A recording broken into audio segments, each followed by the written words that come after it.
Subscribe करें और bell दबाएं ताकि कोई खबर रह न जाए।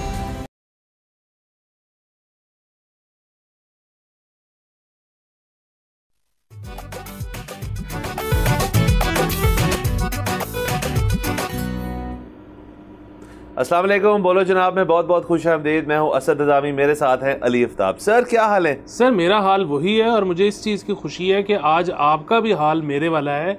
कभी खुशी कभी गम, वही चीज़ जो खुशी देती है वही गम का बाइस भी बनती है।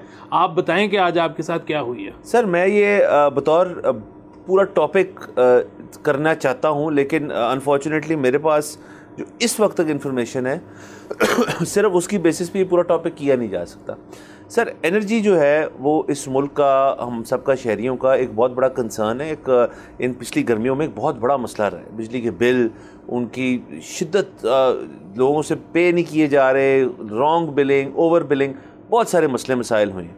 हमने उसके साथ साथ डिस्कोस की भी बात की, उनकी प्राइवेटाइजेशन की भी बात की, IMF के बारे में भी बात की कि वो क्या इसमें करना चाह रहे हैं।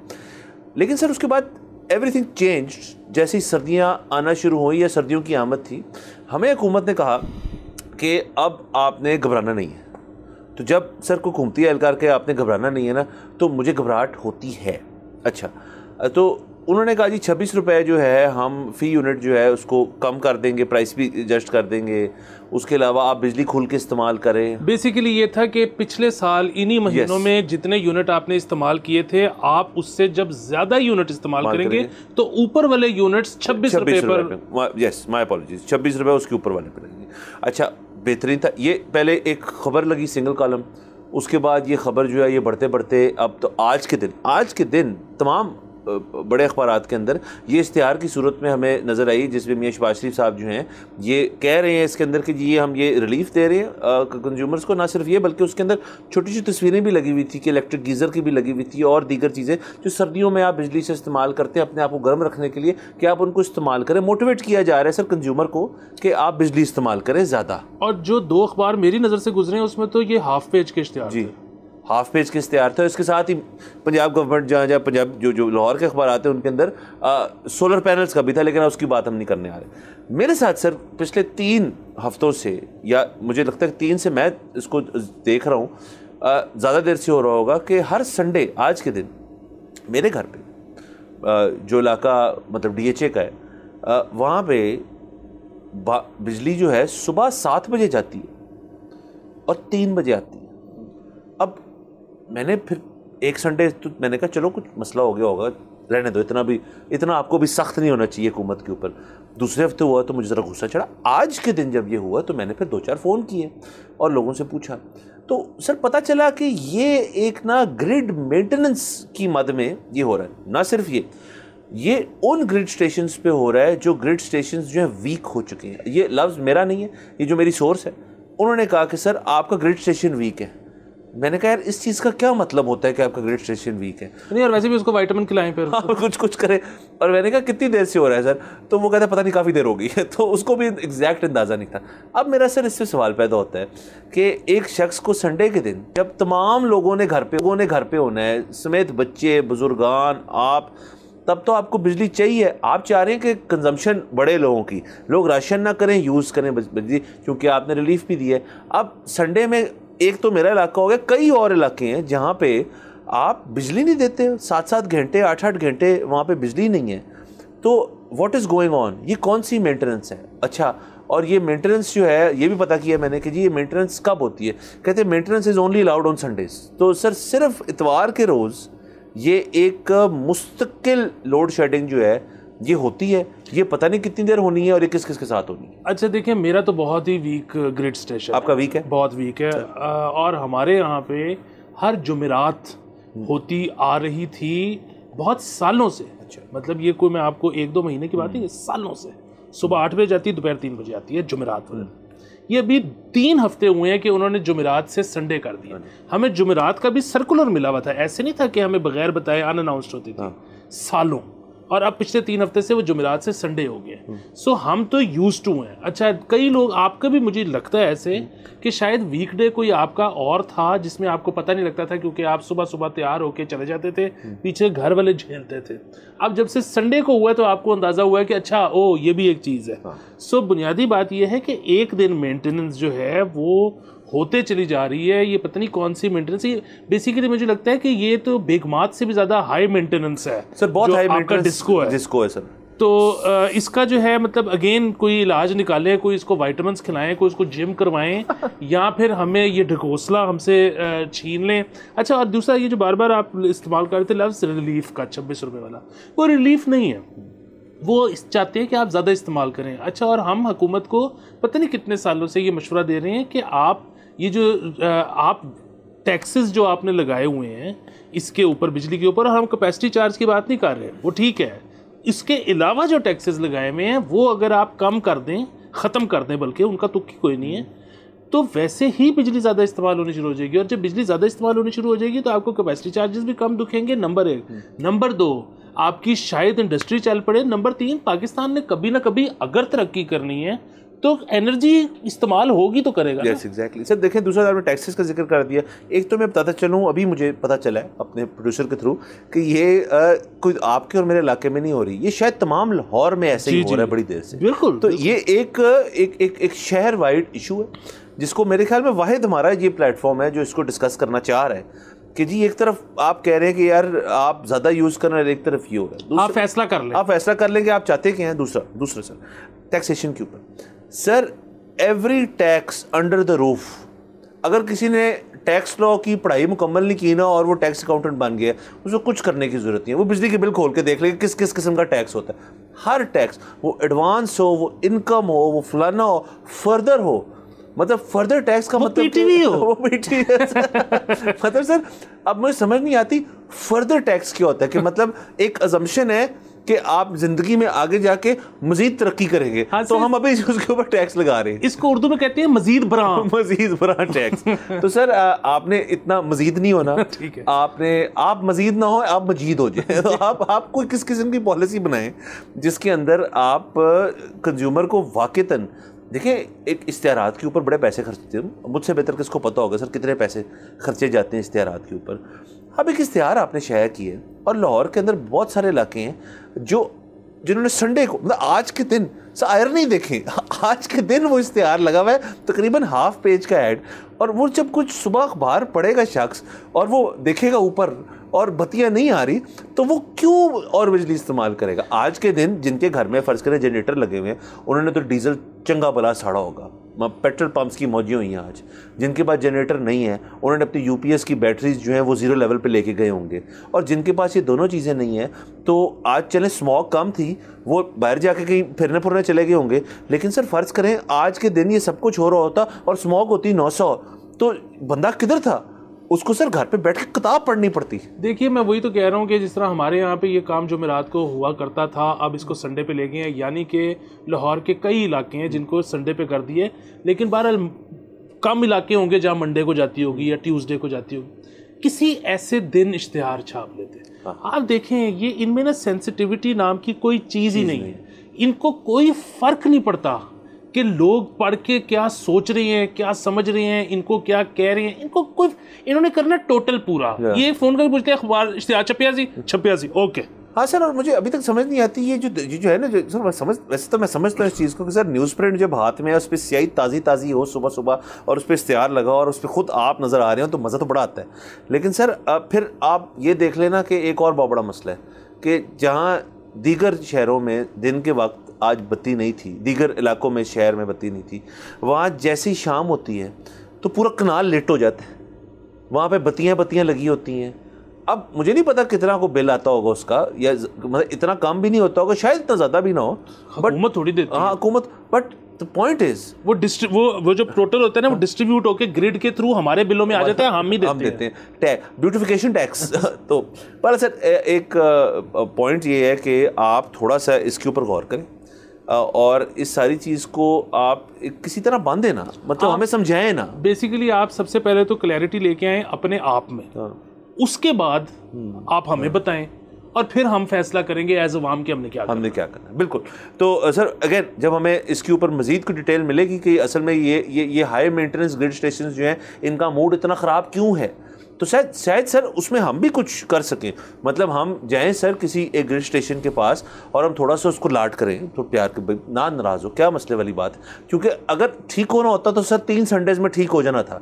इसका मतलब है सर को खूब ज़्यादा बड़ा मसला है, तो उसका मूड ठीक करना है। आप आवाम को वो ड्यूटी सौंप दें, हम कर देंगे। बिल्कुल सर। आगे चलते हैं सर। प्लीज़ सर हमारे कैपिटल से, फेडरल से, इस्लामाबाद से एक बहुत ही अच्छी खबर जो आई है। Islamabad health regulatory authority IHRA जो है, उन्होंने तमाम जो अस्पताल है प्राइवेट जो निजी ख़ास तौर पे, उनको एक डिमांड कर दी है, एक चीज़ भेज दी है, एक सर्कुलर भेज दिया है जिसके तहत उन पर एक पाबंदी लग गई है। वो पाबंदी जो है वो देखें लॉन्ग टाइम कमिंग। अमूमन ये होता है कि जब किसी के अजीज़ अहले खाना में से कोई शख्स बीमार हो और खुदा न खास्ता उनको अस्पताल जाना पड़े, क्रिटिकल मामलात हों और फ़र्ज़ करें उनकी खुदा न खास्ता जान खो बैठें, डेथ हो जाए, तो उसके बाद बकाया जात जो होते हैं अस्पताल के, जो उनका ख़र्चा है, जो उनका बिल है, जब तक वो अदा नहीं होता तो डेड बॉडी को वहाँ से ले जाया नहीं जाने देता। अमूमन प्राइवेट में ये बहुत ज़्यादा होता है। अच्छा, ये सिर्फ इस्लामाबाद की हद तक, टेरिटरी की हद तक ये खबर है कि अब ये अलाउड नहीं होगा। अब आपने 2 चीज़ों को सेपरेट कर देना है। आपने जो आपकी रिकवरी बिल की, वो एक अलहदा मैकेनिज़्म बनाएं कि एक शख्स की क्या वो चीज़ है जो आप रखेंगे अपने पास जब तक वो बिल नहीं अदा करेगा, ना कि उनकी जो फौत हो गए हैं, जो उनके अहले खाना के हैं, उनके अजीज़ हैं, जो भी हैं, उनकी बॉडी आप रख लें एज़ कोलेट्रल। जो मुझे बोल के भी शर्म आ रही है कि कोलेट्रल के तौर पे रखा जाता है कि ये अपना पूरा बिल क्लियर करें, फिर हम बॉडी रिलीज़ करेंगे, आप बॉडी ले जा सकते हैं और जो जनाजे और बाकी लास्ट राइट्स का प्रोसेस है वो आप कर सकते हैं। तो ये हो रहा है बड़ी देर से, ये इधर अभी तक हो रहा है। इसके ऊपर इस्लामाबाद ने स्टांस लिया है, जिसकी भी ये IHRA को मैं खराज तहसीन पेश करता हूँ। ये बहुत अच्छी चीज़ की उन्होंने। ये 2 चीज़ें सेपरेट हैं। आपने बिलिंग और ये चीज़ जो है इसको क्लब कैसे कर दिया और कब हुआ ये, अब चूँकि इसको सेपरेट कर दिया तो अब जो शख्स हैं वो लेके जा सकते हैं अपनी बॉडी विदाउट द प्रॉब्लम, तलवार लटकी हुई जो बिल की है, और उसका रिकवरी मैकेनिज़्म को प्राइवेट और पब्लिक वाले जो खुद बनाएंगे। जी, वो मैं जो है ना तब तक खुश नहीं हूँगा जब तक वो रिकवरी मैकेनिज़्म बन नहीं जाता और आवाम के साथ शेयर नहीं हो जाता।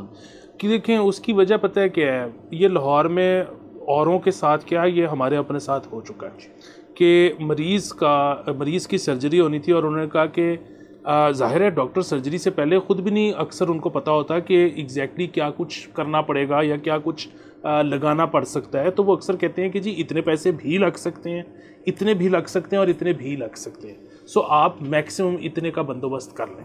अच्छा, उनको आप मौके पे चेक देने की अगर कोशिश करो तो वो नहीं लेते, ब्लैंक चेक भी नहीं लेते, वो कहते हैं जी कैश ही चाहिए। और मौके पे कैश अरेंज करना मतलब एक काम होता है, ठीक है, आपको पता है ATMs की भी लिमिट होती है और बैंकिंग आवर्स ना हो। अच्छा, अब उसमें आप ये सारा कुछ करते हो, तब तक वो पेशेंट को खोलते ही नहीं। अब बात ये है कि डेड बॉडी जिस दिन आपका अजीज़ खुदा न खास्ता फौत हुआ है, डेड बॉडी आपने उसी दिन ले ली तो बड़ी अच्छी बात है। अगर आप 3 दिन बाद भी ले लोगे तो कोई मसला नहीं है। ये बहुत ज़्यादा बड़ा मसला है कि मौके पे इलाज ना हो सके। सो आपने मतलब एक किस्म का वो कोलेट्रल है, तो बड़ी बुरी बात कि बॉडी है कोलेट्रल। लेकिन अगर जो अटेंडेंट है वो कह रहा है कि डॉक्टर साहब आप इलाज शुरू करें, मैं पैसे का कुछ करके आता हूँ, तो शायद इलाज शुरू हो जाता हो आजकल। अभी इसके बाद तो वो कहेंगे कि नहीं, जब तक आप इधर डेस्क के ऊपर पैसे रखते नहीं, हमने तो इलाज शुरू नहीं करना। ये एक इसका अलहदा से मसला शुरू हो जाएगा। सर ये बहुत अच्छे देखें सर, इसके अंदर एक तो ये इलाज वाली चीज़ तो डेफिनेटली ये एक मसला है, लेकिन बाय लॉ किसी डॉक्टर को ये करने की इजाज़त नहीं है। अगर कोई शख्स क्रिटिकल है तो उनको आपको किसी न किसी किस्म की चीज़ तो करनी पड़ेगी और मतलब इलाज शुरू तो करना पड़ेगा। अच्छा सर, दूसरा ये डेड बॉडीज़ वाला जो है ना, इसके अंदर एक केस और भी डिफ़िकल्ट हो जाता है।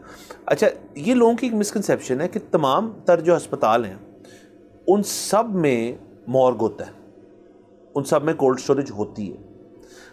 तमाम तर प्राइवेट अस्पतालों में कोल्ड स्टोरेज नहीं होती, बड़े में होती है, कुछ और अस्पताल पुराने जो उनमें है, लेकिन सब में नहीं होती। अच्छा, अब यहाँ पे फिर अस्पताल जो है वो कितना बड़ा रिस्क ले रहा है कि आपकी अगर अजीज़ की डेथ होगी और वो बॉडी रिलीज़ कर रहे हैं कि आप पैसे अरेंज करें, आप कहें यार मुझे 1-2 दिन तो लगेंगे करने में, तो वो फिर क्या करेंगी? बॉडी डिटेरियोरेट तो नहीं हो सकती। फिर इसमें हमने ये भी सुना है कि वो और जगहें होती हैं, पब्लिक मॉर्ग्स होते हैं, वहाँ पे अपनी रिस्पॉन्सिबिलिटी पे बॉडी, अब इस चीज़ में बहुत कुछ हो सकता है, बहुत बड़ा रिस्क फैक्टर। मतलब बंदा उस वक्त एक ट्रॉमे से गुजर रहा है कि उनका कोई अजीज़ फौत हो गई है, उसके साथ इस चीज़ से गुजर रहा है कि मैंने पैसे अरेंज करने, और तीसरा इस चीज़ से गुजर रहा है कि यार मुझे एग्जैक्टली पता नहीं कि वो डेड बॉडी है कहाँ। सर ये बहुत बड़े मसले हैं। तो ये इस्लामाबाद वालों ने ये बहुत अच्छी चीज़ की है, इसको आप और जगहों पर भी लाएँ और इसको इम्प्लीमेंट करें और इन दोनों चीज़ों को अलहदा कर दें। मेरा सिर्फ ये पॉइंट है। बिल्कुल। और इस पर ना एक जो बहुत अहम चीज़ है, देखिए एक जो गरीब, वो तो उसकी ज़िंदगी बड़ी मुश्किल है, वो कैसे मैनेज करता है ऐसे तमाम इवेंट्स पे, वो जानता है या अल्लाह जानता है। लेकिन यहाँ पर मुतवसत तबके के लोग भी, कोई जब बीमारी आ जाती है, मैंने लोगों के घर बिकते देखे हैं, मैंने इसी तरह उनको तंग होते देखा है। अब बात यह है कि उसमें मुतवसत तबके की अगर बात करें तो बहुत इंपॉर्टेंट चीज़ है इंश्योरेंस। यहाँ पर इंश्योरेंस कल्चर नहीं है, और वो नहीं है उसमें भी मैं लोगों को दोष नहीं देता। देखिए यहाँ पर लोगों का इंश्योरेंस कंपनीज पर भी बहुत ज़्यादा एतमाद नहीं है। यहाँ पर जो है ये हमारी सरकार की रिस्पॉन्सिबिलिटी बनती है कि वो तमाम इंश्योरेंस कंपनीज के ऑडिट किया करे। अगर कोई टाइमली इस तरह पेशेंट को पे नहीं करता तो उसको स्क्रूटनाइज किया करे, ताकि आवाम को पता हो कि अच्छा जी ये और ये जो इंश्योरेंस कंपनीज हैं, ये इन पे मैं एतमाद कर सकता हूँ और मैं इनकी सब्सक्रिप्शन ले सकता हूँ। क्योंकि आप जब बाहर की वेस्ट के ममालिक की बात करते हैं तो उसमें ज़्यादातर इस तरह के मसले सिर्फ इसलिए नहीं होते क्योंकि लोगों के पास इंश्योरेंस होती है। बिल्कुल। और सर कौन सा वहाँ पे भी मामला इतना सही है, इंश्योरेंस का वहाँ पे भी मसला है, लेकिन एटलीस्ट है। यहाँ पे तो हेल्थ इंश्योरेंस की कोई इस किस्म की वैल्यू ही नहीं है। मतलब यहाँ पे तो हेल्थ इंश्योरेंस मेरे ख्याल में इस बहुत चीज़ों तक महदूद है। तो इसके ऊपर मज़ीद एक चीज़ देखने की ज़रूरत है। पेशेंट्स का बाय द वे तहफ़्फ़ुज़ जो है वो भी बहुत ज़रूरी है अस्पताल के अंदर। मैं देखता हूँ ये कि आप अस्पताल जा रहे हैं, उसके बाद अस्पताल के अंदर आपके साथ क्या होना है, अगर आपको ये भी नहीं पता तो ये बहुत बड़े मसले हैं, इनको देखना चाहिए। बहरहाल हमने यहाँ पर जाना है ब्रेक के ऊपर, पिछले के ब्रेक।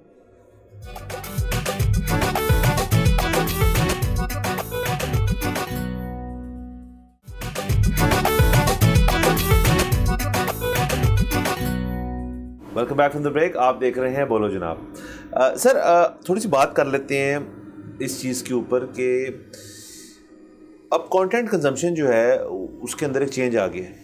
पहले आप न्यूज़ कंटेंट कंज्यूम करने का तरीक़ाकार था कि आप अखबारात के थ्रू करें, उसके बाद फिर टीवी चैनल्स का एक सिलसिला आया, अभी तक चल रहा है खैर से, वहाँ से आप कंटेंट लेते हैं। फिर नॉट सो लॉन्ग अगो आपका जो यूट्यूब और सोशल मीडिया प्लेटफॉर्म्स हैं, बहुत सारे लोगों ने अपनी मीडिया जो है वहाँ से कंज्यूम करना शुरू कर दिया। अब उसके पीछे क्या वो महरक़ात थे जिनकी बेसिस पे ऑडियंस वहाँ पे अट्रैक्ट हुई उससे?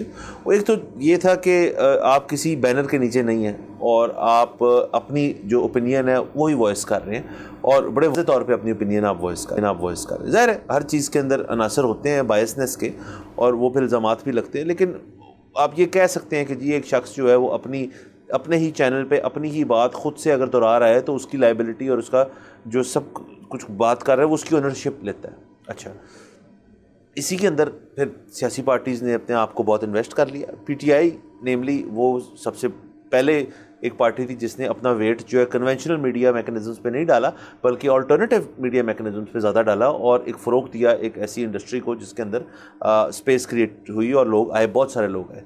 वो पीटीआई के हमायती भी बहुत सारे थे, लेकिन उसके साथ साथ ज़ाहिर है जब स्पेस क्रिएट करते हैं तो उसके अंदर बोथ एंड से लोग आते हैं। तो वो पीटीआई के ज़ाहिर फेवरेबल लोग जो थे वो भी कमेंट करते हैं, आज तक करते हैं, जो लोग एंटी भी हैं वो भी करते हैं और उस स्पेस को एंजॉय करते हैं।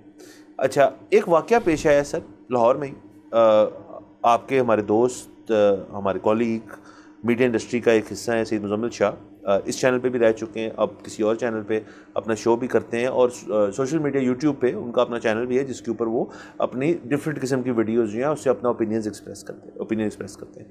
तो उनके घर पर एक इंसिडेंट पेश आया जिसमें उनके अपने नेबर ने, नेक्स्ट डोर नेबर ने एक्चुअली उनके घर के बाहर फायरिंग कर दी, और वो खुद शायद उस वक्त वहाँ नहीं थे, उनके पेरेंट्स घर पे मौजूद थे। तो ज़ाहिर है तो बंदा सोच भी नहीं सकता कि घर के बाहर नारे लग रहे हैं, कि वो आपके ओपिनियंस से डिसएग्री भी किया जा रहा है, उनको भी दोहराया जा रहा है कि आप किस वजह से मैं ये कर रहा हूँ, और ओपन फायरिंग हो रही है। 2 शख्स इसमें मुलफ़िस थे, एक पकड़े गए हैं और एक शख्स अभी भी शायद नहीं, वो भी अच्छा वो भी पकड़े गए, सॉरी, तो कल रात पकड़े गए। ओके, तो अब हम बात इस इंसिडेंट के ऊपर स्पेसिफिकली नहीं करेंगे। हमारी हमदर्दी है मुज़म्मिल के साथ, उसकी फैमिली के साथ, और हर सहाफ़ी का ये हक़ है कि अपना ओपिनियन एक्सप्रेस करें विदाउट द रिस्क के उनके साथ कोई इस किस्म की चीज़ हो, और ये किसी इस किस्म की चीज़ हो सहाफ़ी छोड़े किसी के साथ भी होनी नहीं चाहिए। स्टेट जो है उसको अपनी रिट एक्सरसाइज करके इस मामले को रोकना चाहिए, जो कि इस केस में हमने देखा कि स्टेट थोड़ी एक्टिव हुई। तो वो बात तो अपनी जगह है कि अब इससे क्या बात निकलती, क्या मोटिवेशन थी। मोटिवेशन इस शख्स की जिसने ये चीज़ की है, वो ये भी कहा जा रहा है कि एक वो ज़रा सा मतलब नशई टाइप बंदा था, या कोई उसके अंदर आइस का भी एलिमेंट जिक्र हुआ, उसके ऊपर तो हम आते हैं। बात सर हम आज यहाँ करना ये चाह रहे हैं कि एक ट्विटर थ्रेड टाइप चीज़ वो मैंने आपसे भी शेयर की, मैंने भी देखी, उसके ऊपर जो बातें होनी वो बड़ी ख़तरनाक है, और ये कई जगह मैंने देखी है, ये पोस्ट भी और इस किस्म के कमेंट्स भी, कि लोग जो हैं वो बड़े पर्सनल हो रहे हैं सहाफ़ियों की वेयर अबाउट्स के बारे में, कि भाई ये किधर रहता है बंदा, ज़रा मुझे इसका कोई एड्रेस पता करके दे, मैं इसको ज़रा अपना एक्सप्रेस करना चाहता हूँ कुछ ओपिनियन, कि मैं ये ज़ाहिर है वो कोई एक वायलेंट टोन के साथ एड्रेस किया जा रहा है हमारी कम्युनिटी के लोगों को।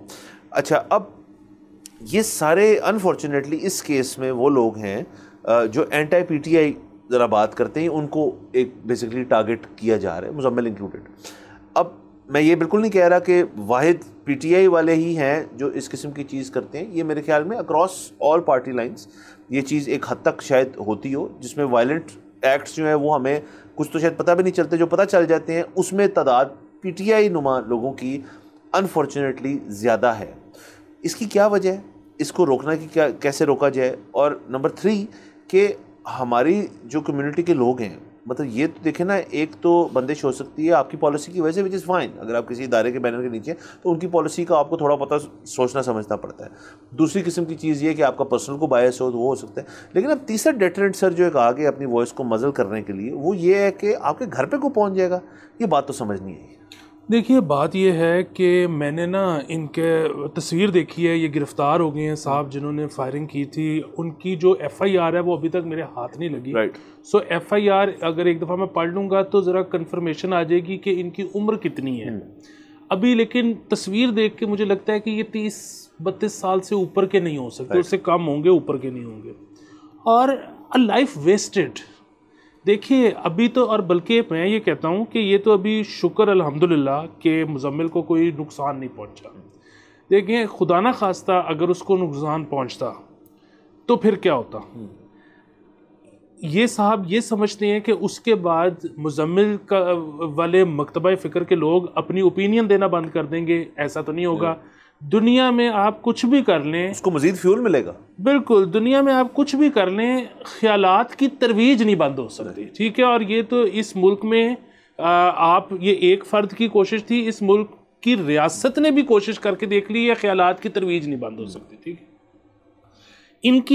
इन पे अब एक FIR कटेगी। ठीक है, ये एक सज़ा काटेंगे। ये जब सज़ा काट के वापस भी आ जाएंगे, उसके बाद भी इनके ना वीज़े लगेंगे, ना इनको नौकरी मिलेगी, ना इनके साथ कोई रिश्ता करेगा। समझ रहे हैं कि ये बच्चा, मैं इसको बच्चा कहूँगा, ये किन चीज़ों में से गुजरेगा। और अभी किसी को जानी नुकसान नहीं पहुँचा। हाँ, आप ये भी नहीं कह सकते कि कोई नुकसान नहीं हुआ, नुकसान तो हुआ। देखें, अब मुज़म्मिल शाह या कोई भी सहाफ़ी जिसके साथ ये हो जाए, वो जब घर से निकलेगा उसके जो वालदैन को वसवसे शुरू होंगे कि इस वक्त हमारा बच्चा किधर है, ये तो नहीं हो गया, वो तो नहीं हो गया। मतलब एक माँ बाप तो वैसे ही अपने बच्चे के लिए इतना परेशान रहता है, उसके वो आगे से ये पता लग जाए कि हमारे बच्चे पे एक दफ़ा फायरिंग हो चुकी है, तो फिर उनके बाद उसका क्या हाल। तो नुकसान तो हुआ है, ठीक है, अभी जानी नुकसान नहीं हुआ अल्हम्दुलिल्लाह। तो ये शख्स अब सारी ज़िंदगी के लिए कोई मेरे ख्याल में रिस्पेक्टेबल जॉब नहीं कर सकता, बाहर नहीं जा सकता, बहुत सारी चीज़ें जो नहीं कर सकता। आप ये सोचें कि खुदा न खास्ता कोई थोड़ा सा नुकसान फिज़िकल हो जाता, फिर इसके साथ क्या बनती। अच्छा, मैं आपको एक और बात बताऊं, ये जो नशे वाली भी आपने बात की ना, अभी कंफर्म तो नहीं है क्योंकि हमारे पास ये रूमर्स हैं, हमारे पास बात है, FIR की कॉपी नहीं है। अच्छा, बात ये है कि आप नशे के साथ लोग एसोसिएट कर देते हैं वायलेंट बिहेवियर को। हाँ, नशा ये तो कर सकता है कि जो है वो मतलब एक वायलेंट आदमी को वो मतलब ज़रा जो है ना थोड़ी से मज़ीद मोटिवेशन दे दे। ऐसे नहीं होता कि एक बंदा वायलेंट नहीं है तो नशे की वजह से वायलेंट हो गया, ठीक है। अगर आप देखें कि लोग ये जो लोग भी इस किस्म की हरकतें करते हैं उनकी अगर आप एक परसेंटेज निकालें तो अगेन मेरे पास कोई नंबर्स नहीं है, लेकिन मेरा नहीं ख्याल उसमें नशा करने वाला या नशा ना करने वालों का कोई फ़र्क निकलेगा। देखिए, एक बंदा हो ना अगर सीरियल किलर, तो हम उसको कह सकते हैं कि ये ज़हनी तौर पे बीमार है। अगर एक बंदा पॉइंट ऑफ व्यू से किसी को अगर कोई उसके डिफ़र करता है उस पर वो गोली चला देता है तो वो ज़हनी तौर पे बीमार नहीं है, वो जाहिल है, ठीक है। वो अच्छा, अब वो जाहिल क्यों है? ये यहाँ पर बहुत बड़ा मसला है कि हमने और बहुत सालों से है कि हमने सियासत को सियासत नहीं रहने दिया। हमने बार बार उसके अंदर हक और बातिल डाला। हमने अपने सियासी नारे, सियासी जो हमारा नैरेटिव था, इसमें रियासत भी शामिल थी। हमने बार बार इसको किया कि ये कोई सच और झूठ की जंग है। हम सियासत को सियासत रहने नहीं दिया। अब के ये जो बच्चे हैं ये समझते हैं कि ये कोई मुल्क की या शायद कोई दीन की या शायद कोई जो है कोई बहुत बड़ी पता नहीं किस चीज़ की खिदमत करेंगे अगर ये वायलेंट बिहेवियर अपना लेंगे। ये एक इतना बड़ा मिसकंसेप्शन है। ये अपनी ज़िंदगी ज़ाया कर देंगे इसके लिए और इनको बदले में कुछ नहीं मिलेगा। सर, एक तो कुछ नहीं मिलेगा, ज़िंदगी ज़ाया अपनी जगह, और फॉर व्हाट? आप एक बेसिक आइडियल की बुनियाद पे आप टूट पड़ते हैं कि जी हम जो है हक लेंगे अपना और ये लेंगे और फलाना लेंगे, क्योंकि ये तो सर है ना एक मोटिवेटरी फैक्टर इस सारी चीज़ में कि जो शख्स आपको ये बात बता रहा है वो ऑरेटरी की स्किल रखता है, वो आपको मोटिवेट कर देता है। और प्लस आप इस एक हैंडीकैप में हो कि यार मुझे यही तो चाहिए था, आज मुझे कोई विजन चाहिए था, कोई मकसद चाहिए था। वो मकसद जब आपको मिल जाए फिर उसके लिए आप अगर जैसे ये शख्स है हथियार भी उठा लेता है और लोगों के ऊपर एक नुकसान पे हावी होने की कोशिश करता है। बारह सर यहाँ पे जाना है, हमने ब्रेक के ऊपर से थोड़ा कंटिन्यू रखते हैं। Let's take a break.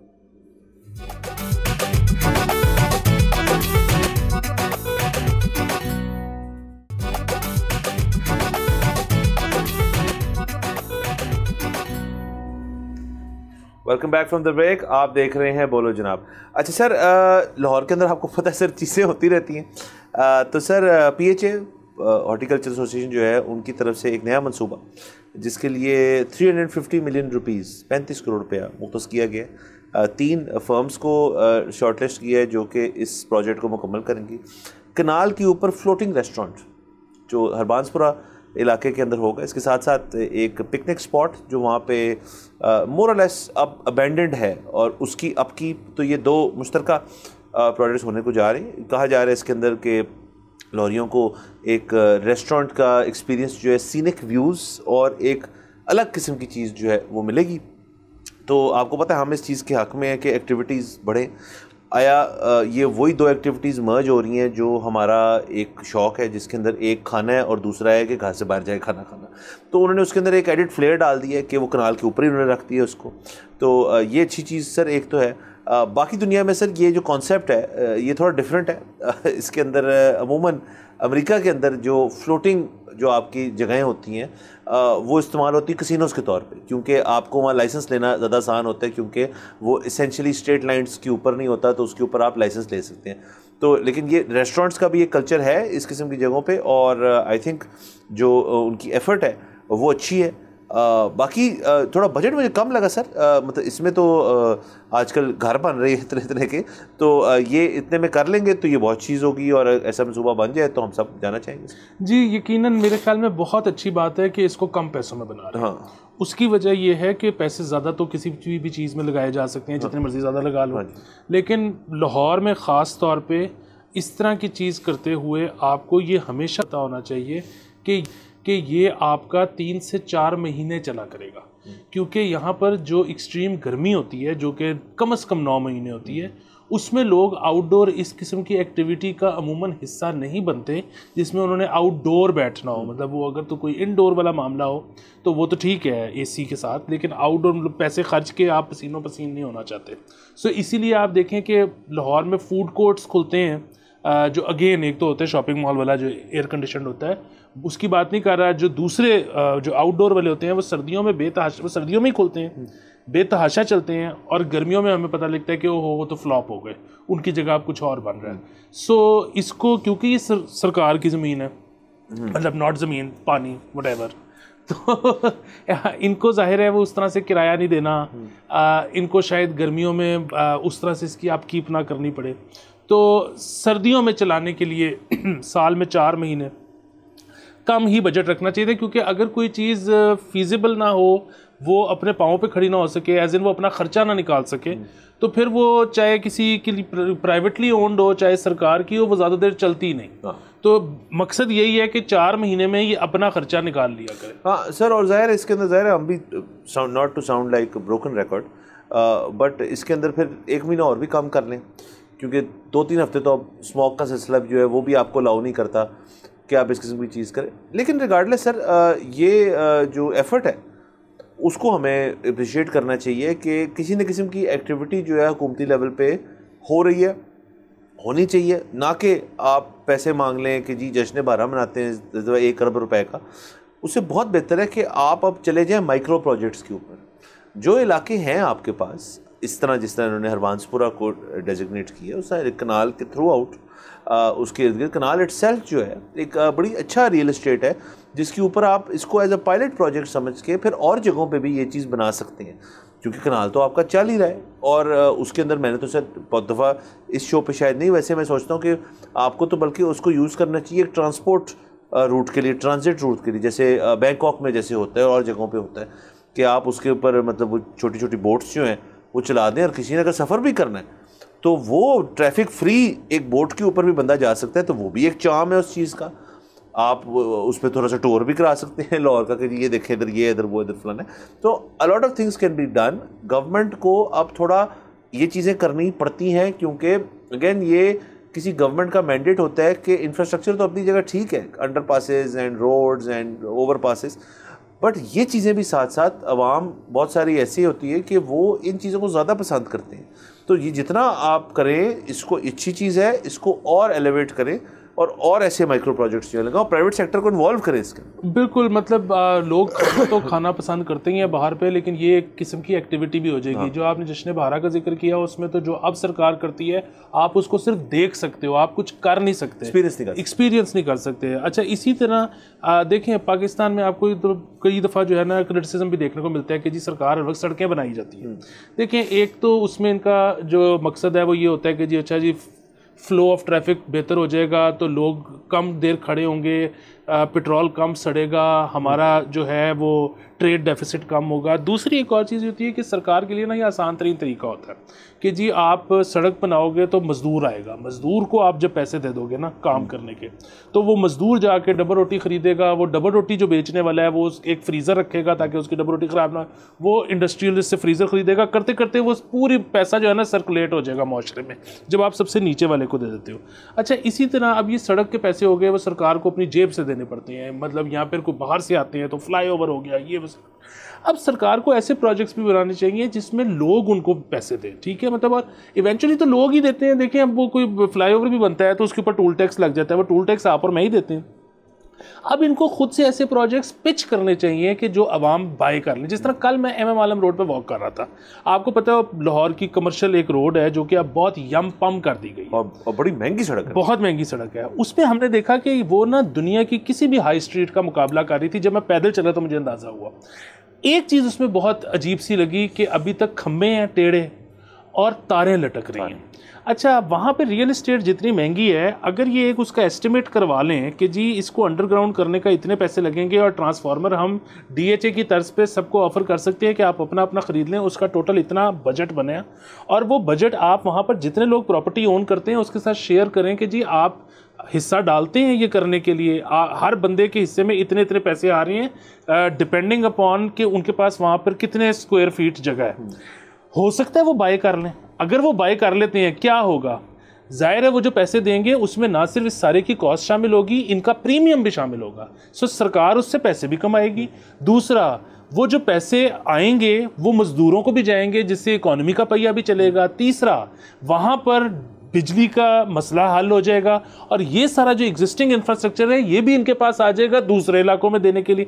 सो ये सब कुछ विन विन है। और इन केस वो लोग कहते हैं कि जी नहीं, we don't want to take part in this, तो ठीक है, कोई बात नहीं। आपने सिर्फ इतना करना था, एक बंदा इसकी बजटिंग करके एक ईमेल ड्राफ्ट कर ले, दैट्स ऑल। आगे वो लेते हैं नहीं लेते, अगर ले लेते हैं तो सबका भला, सबकी खैर। हो सकता है सर कि आपके वाले आइडिया को एक्सपेंड किया जाए कि कुछ लोग ले लें कुछ लोग ना लें, तो कुछ लोगों की जगह जो है वो बेहतर हो जाएं और कुछ लोग जो देखा था कि कहें यार कि वो भी करा रहा है तो हमें भी कराना चाहिए। और सर देखिए, बाकी दुनिया के अंदर ये भी होता है कि आपकी सड़कें और ट्रैफिक के लिए खुली होती हैं, लेकिन सर्टेन डेज होते हैं उसके ऊपर उसको वाकई में कन्वर्ट कर दिया जाता है इनटू अ हाई स्ट्रीट कि जी ट्रैफिक बंद कर दी है, एक पॉइंट से दूसरे पॉइंट पे पार्किंग है, उस पार्किंग के ऊपर आप गाड़ी अपनी लगाएं और आप उस सड़क को वॉक करें, आप शॉपिंग भी करें, आप वॉक करके खाना भी खाएं। जो जैसे liberty is a good example, liberty में पहले गाड़ियाँ यूँ घूमती थी, अब वहाँ गाड़ियाँ अलाउड नहीं है, अब गाड़ियों की अलग पार्किंग स्पॉट है, आप उधर अपनी गाड़ी खड़ी करें और अपनी शॉपिंग करके सीधा अपनी गाड़ी में चले जाएं। So a lot can be done. और देखिए इसी तरह कंज्यूमर एक्टिविटी भी बढ़ेगी। और एम आलम, तो आपने बड़ी अच्छी मिसाल दी एक ऐसी सड़क की जहाँ पे ऑलरेडी आपका हाई एंड से लेके दूसरे एंड तक की चीज़ें मौजूद हैं, ज़्यादा हाई एंड, बट अगेन आप उसको एक इस तरह की चीज़ फुटफॉल हर तरह का, फुटफॉल हर तरह का है, आप उसको उस तरह की चीज़ बना दें कि एक शख्स जो है वो एक एंड पे उतरा है और वो दूसरे एंड तक खाना पीना सब कुछ करके अपना कर लिए। बिल्कुल यकीनन। सो हम जो जब भी बात करते हैं फूड स्ट्रीट की, तो हम अंदरून शहर जाते हैं, यहाँ बनाए, आप यहाँ पे बना लें।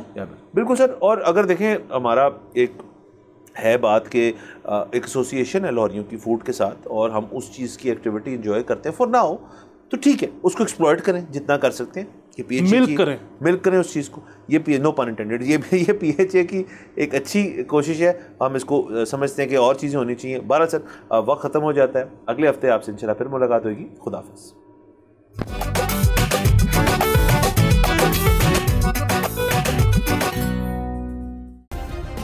सब्सक्राइब करें और बेल दबाएं ताकि कोई खबर रह न जाए।